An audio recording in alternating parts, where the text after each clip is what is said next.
today? Well, a difficult game. We started really well. Started the first 15 minutes or so, really good.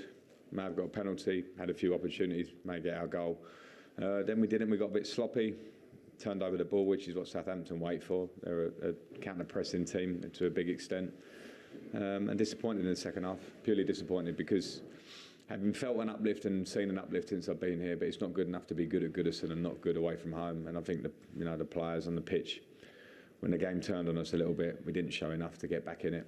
And that's my biggest disappointment and something that has to be addressed, and it will take time. There's not a magic wand from the position we came into here when I came 3 weeks ago to say, OK, now we're resilient, now we play through pressure all the time. There are some certain issues which I saw clearly today which we'll have to work on.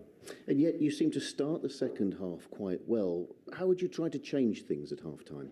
No, there wasn't anything structurally because I had to take Alan off because he's on a yellow card and made a couple of fouls after that, and it was a game that was a lot of turnovers in midfield both ways, so fouls could easily come, so that was to protect that side of it. But it was a match-up in a sense, two similar formations. Sometimes that comes down to duels, it comes down to running past your man or being better than your opponent, and we want that in enough positions, far from it, after the first 20 minutes and maybe, as you say, early part of the second half, and that's not enough.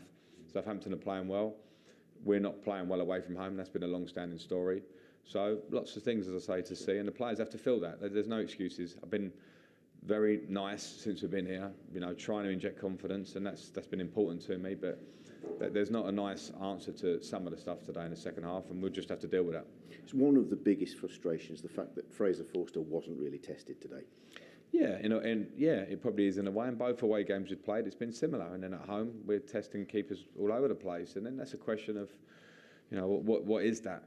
Do we need our 40,000 fans with incredible support at home? No, we shouldn't need that. It's great when we're at home, but when we go away, we have to find another way. And again, I don't think that's something that's an overnight change.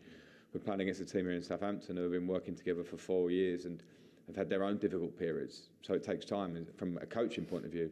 But in terms of results, we haven't got that much time, so we have to find ways, and we didn't find the right way. We didn't play as I want us to play today, and that's something I will address. As if you needed it, was today another reminder of the size of the challenge ahead now? Yeah, I'm reminded every day. I was reminded after Leeds, because even if you play well, this Premier League could get you. There's a long way to go, which is good. We've got games on our side.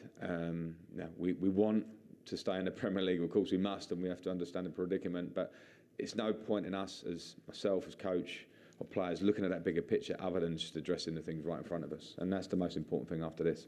Frank, appreciate your time. Thank you.